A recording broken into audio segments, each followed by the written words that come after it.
Good day, viewers. I'm Jonathan Lombardi, host of the YouTube series Trident. As you very well know, there is currently a war between Ukraine and the Russian Federation, the very war that is being covered on Trident.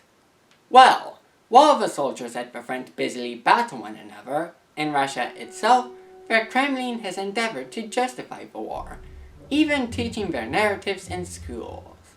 However, even in Russia, the war has not gone unopposed.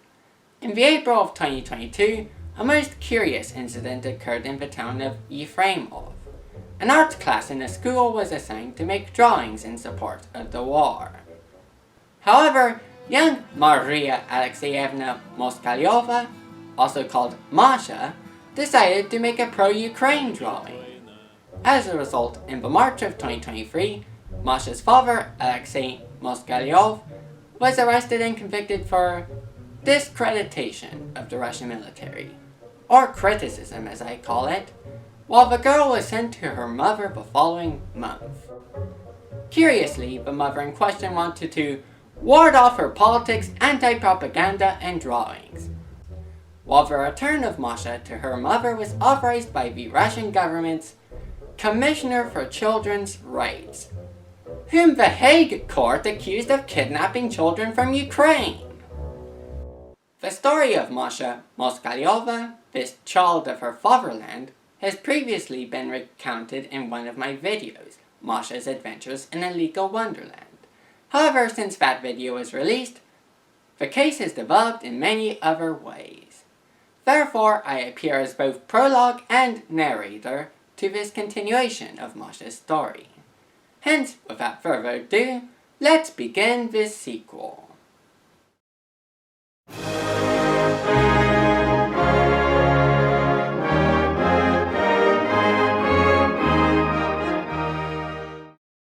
Hi, it's Jonathan, and welcome to another episode of Trident. Today I've got some more news from Russia to share. George, do you remember the schoolgirl from Yefremov, Masha, whose drawing caused a legal case against her father? Of course. How can I forget? That's how her father was sent to prison for 2 years. Good! If any of you spectators don't know what I'm talking about, I advise you firstly to watch my older video, Masha's Adventures in a Legal Wonderland. Or how a drawing jailed a man.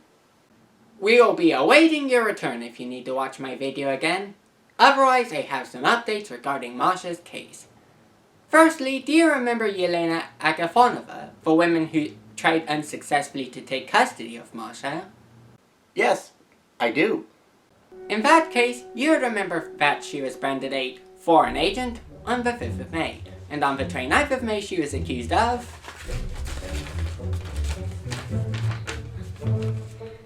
discreditation of the use of the armed forces of the Russian Federation in order to protect the interests of the Russian Federation and its citizens, maintain international peace and security. The complete judicial terminology is massively extended, but it essentially means criticizing the actions of the Russian military in Ukraine. Anyway, on the 21st of June, she was fined 45,000 rubles for that. Right. And can you remind us of what cost her 45,000 rubles? I would do so if I could. However, I have yet to learn what she was charged for saying. Maybe she said something too reasonable online like so many others, including Masha herself, have done. Or maybe she had a discussion with the wrong person on the wrong topic. But as for me, myself, personally, I think it may be because she tried to take custody of Masha. Is that so? I don't know. It's just a guess of mine, though that would make sense. After all, Masha's father is in prison for discreditation, and her mother wants to ward off her politics, anti-propaganda, and drawings. Right. Something is rotten in the state. Indeed. The court should explain why Yelena was fined 45,000 rubles. By the way, on the 11th of October, the Telegram channel Freedom to Masha Moskalyova issued an appeal to help Yelena pay this fine. Some of you can send money to Yelena's husband's card using this number.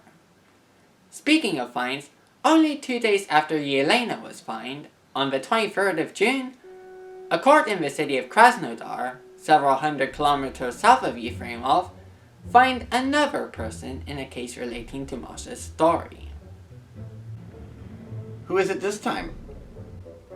A young woman named Alipat Sultan Begova, an activist from Krasnodar who also works as a journalist for an independent news outlet called Solta.vision. She was fined 30,000 rubles for photographic material depicting a girl holding in her hands a drawing with the text, "I'm against war." That girl is, of course, Masha herself, and Sultan Begova published this photographic material while telling Masha's story last April. I hope the journalist is fine. It's alright. She isn't in any more legal trouble now than she was in a month prior. In May, she was already accused of discreditation once for leaving flowers at a bust of 19th century Ukrainian poet Taras Shevchenko. As a result, on the 25th of May, an investigator named Margarita Pishkaryova ordered this journalist not to leave Russia. In response, Sultan Begova said that she was an unprincipled criminal. So, what makes her unprincipled? Well, here's the weird part. Sultan Begova said about Pishkaryova, "I managed to violate the measure of restraint before she made the decision." In other words, by the time she was ordered not to leave Russia, she already did. She's now in the Republic of Armenia, a state whose legal system is hopefully more sane than the one in the Russian Federation. Sultan Begova promises that she will not leave Russia. An easy promise to keep since you can't leave a country you aren't in to begin with. During her exile, she professed innocence to the crime of telling Masha's story. As she said about the fine she paid for that story, "I don't consider myself guilty.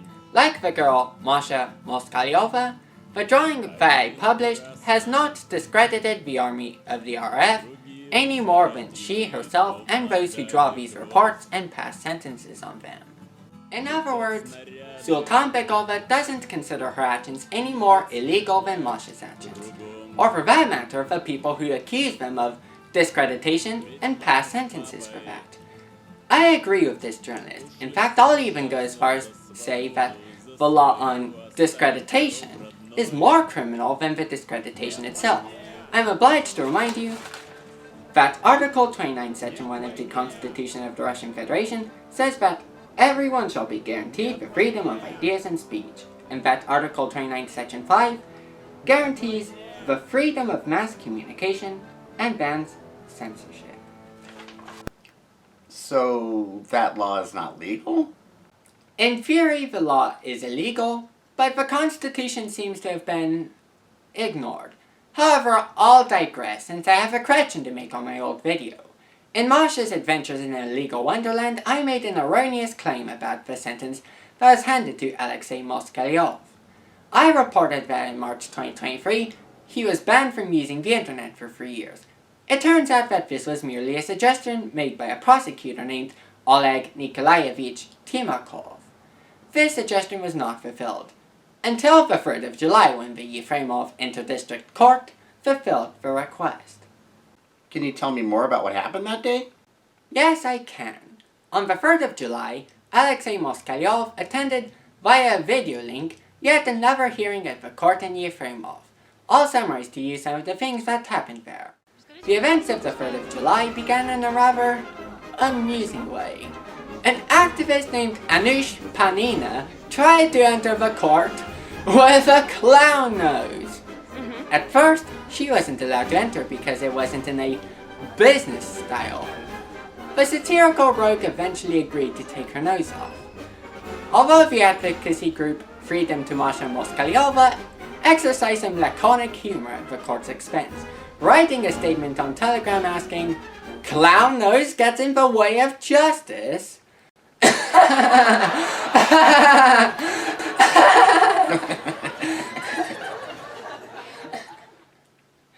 My friends in the audience, I'm glad you enjoyed this comedic scene.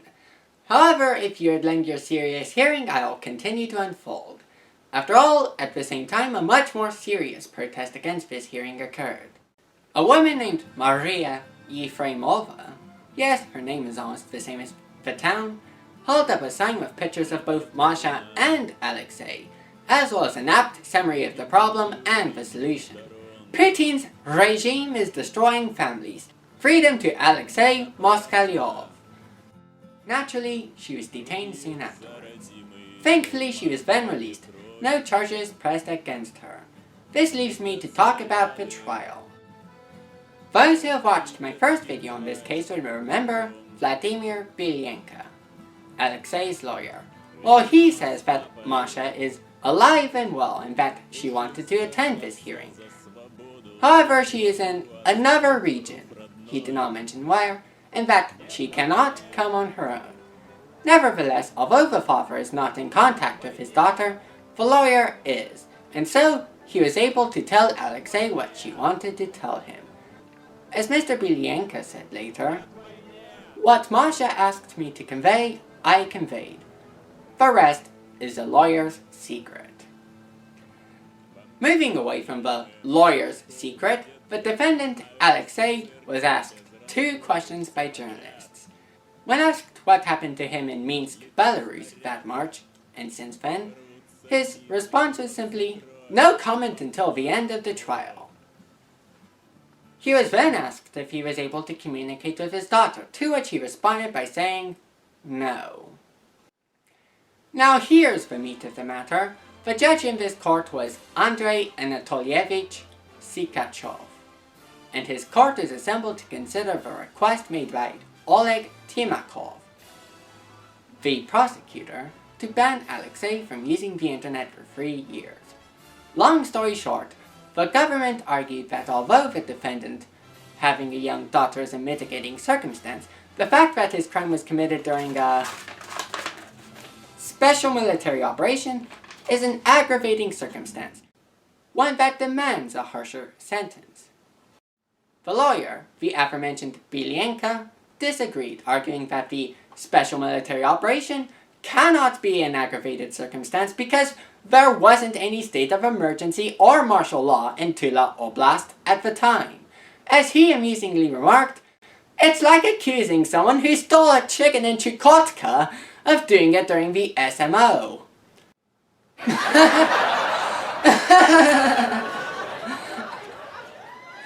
That's quite a comical analogy and a great point. Furthermore, the lawyer repeated his client's complaints that the comment that got him convicted to begin with may have been written by unknown tenants of the apartment that he lived in at the time. With those 2 arguments, Bilyenko argued that his client should be released.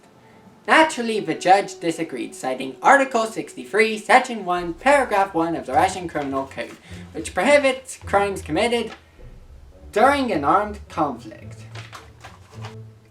Aha, so it is an armed conflict. Yes. So I guess one can have a special military operation that is an armed conflict, but which isn't a war? Never mind that. Now, in addition to the 2 years he'll serve in prison for this, he'll also be disconnected from the internet for 3 years. Is the judge going to prison now? No. My previous sentence applied to Alexei, not to the judge. After all, he gives out the sentences.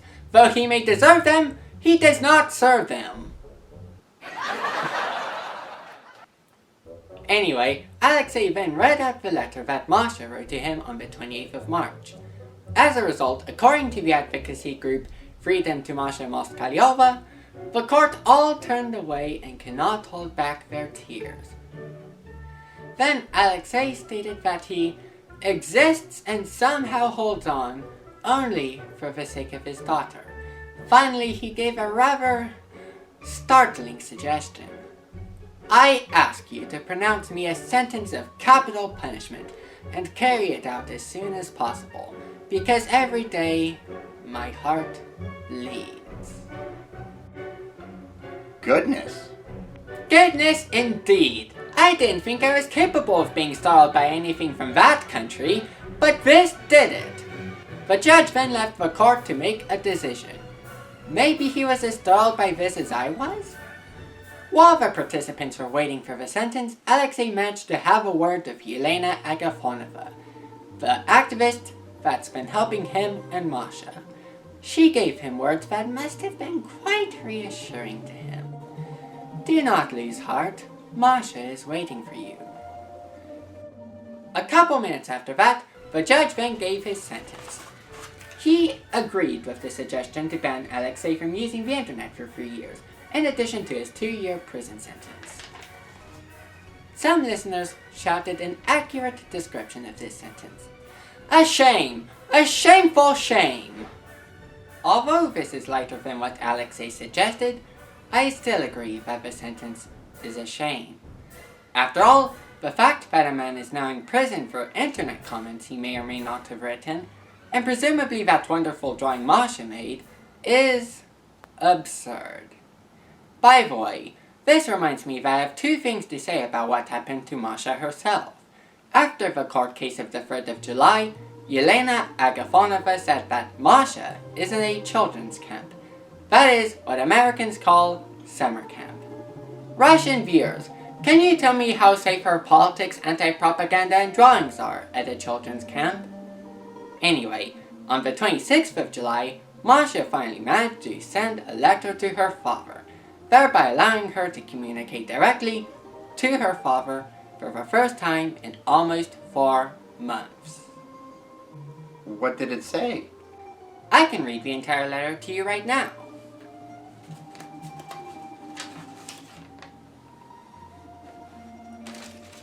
It has a few short sentences plus a poem that Masha wrote from her father's perspective. In Russian, the letter says, Мой папа не сдается. Он идет всегда вперед с улыбкой и счастья полный рот. Но вот папа загрустил. Ну, в чем проблема, папа? Он улыбнулся и сказал, «Я рад, что у меня есть огромная семья. Это доченька моя. И, конечно же, она вся поддержка со двора». Well, not only does she draw pictures, but she makes poems too. And sweet ones at that. Indeed, our young heroine is not only very conscious of world events, but she is a good poet too. I do not know if Alexei sent a reply to her, but he must have appreciated it as much, if not more, than I did. Anyway, on the 1st of August, he sent his thanks to members of the general public that helped him. The Freedom to Masha Moskalyova support group, whose Telegram channel by the way is now run by our journalist in exile Alipat Sultanbegova, said that they were happy to publish it. Speaking of publications, on the 4th of August, the aforementioned support group announced that they signed Alexei Moskalyov up to receive issues of the weekly newspaper Sobezitnik. Now he'll be well informed. If the newspapers arrive... What exactly do you mean by that? I mean that events from later in August may complicate matters. In August, Alexei Moskalyov was transferred to a corrective colony. That is, a sort of prison that also involves compulsory work. More specifically, he was transferred to Corrective Colony No. 6 in Novomoskovsk, known for short as IK6. Alexei's support group says that you can write to him through Zona Telecom, the prison email service, or by mail at the following address. However, the money and the magazines that the support group tried to send did not arrive. Why not? That's what the support group asked of them. It turns out, at the time he was in a punishment cell, also known by its Russian abbreviation, SHIZO. The human rights group OVD Info defines it as a separate part of an institution of the Federal Penitentiary Service, in which cells are located for those who violated the regime of detention. In other words, these are cells of solitary confinement for those who violated the prison rules. Actually, as of the 25th of August, he had already been sent there 3 times in just a month. On the 4th of August, he was sent to the Shizal for 6 days for allegedly being late for the rise. On the 10th of August, he was sent there for 13 days for not properly introducing himself to a member of the Federal Penitentiary Service. After that, on the 23rd of August, he was sent there again for 15 days because he did not keep his hands behind his back. Curiously, although this term in the Shizal was scheduled to end on the 7th of September, on the 14th of September, Vladimir Bilenka reported that Alexei was still in the cell. Perhaps it was because Alexei was sent to the Shizal a 4th time, though why he was sent there he himself cannot remember. Later, on the 22nd of September, Alexei was sent to the punishment cell for a 5th time, because he leaned on his arm while sitting at the table. Allegedly, he was sleeping at that table, which is a strange crime. Fortunately, he was released from the Shizou by the 6th of October. That seems quite excessive. I agree. In fact, on the 18th of August, young Masha sent an open letter condemning this application of the punishment cells. I actually have this letter as well. In this letter, she said, "Dear Daddy, I miss you very much. Every day I pray for you. I so eagerly wait for your return. Immediately this morning, they at the group informed me that you're sitting in jail. I do not understand. What for? I demand they'll state how and what for. How long will you be there for?